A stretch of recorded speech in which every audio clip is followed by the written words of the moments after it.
La déchetterie est construite sur le même modèle que celle de Quimperlé, avec une entrée et une sortie pour les véhicules légers qui sont bien distinctes de la partie exploitation avec les véhicules lourds.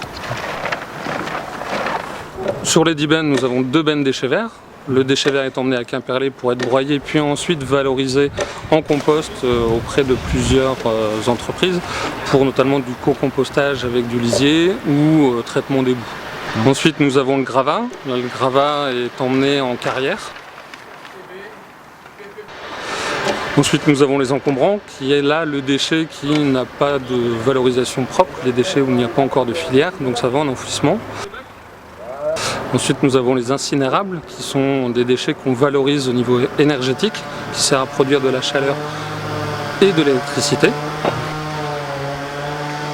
Nous avons également du bois qui sert à la fabrication de panneaux. Nous avons du carton qui est valorisé, le carton se recycle très bien.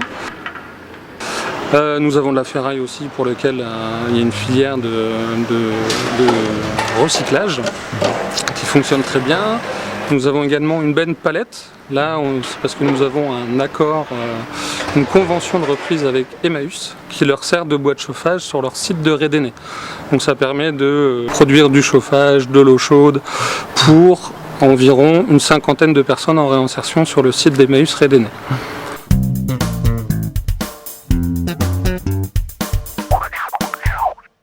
Alors nous nous trouvons sur les premières bennes accessibles de la déchetterie de Mouélan, donc qui sont les bennes végétaux. Donc ça fait 2 bennes de 35 m3 chacune, qui sont les plus utilisées depuis que nous avons ouvert la déchetterie de Mouélan. Alors le conseil que je pourrais donner, c'est que les déchets végétaux sont le premier apport de nutrition du sol, donc on n'a pas besoin de tout ramener en déchetterie, notamment les feuilles et les gazons qui peuvent très bien rester sur votre terrain, en mulching par exemple, pour faire de l'apport nutritionnel du sol.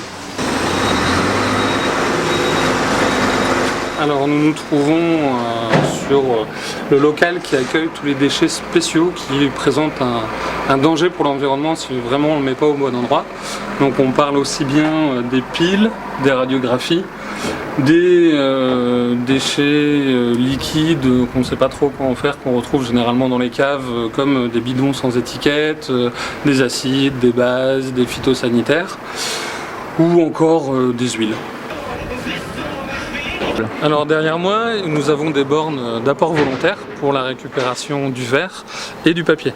Ce sont des déchets qui se recyclent très bien, donc là on a des bornes qui sont vraiment dédiées à ce type de déchets, même si les déchets papier peuvent aller dans les sacs jaunes, comme les aérosols par exemple, qu'on peut des fois retrouver en déchets dangereux.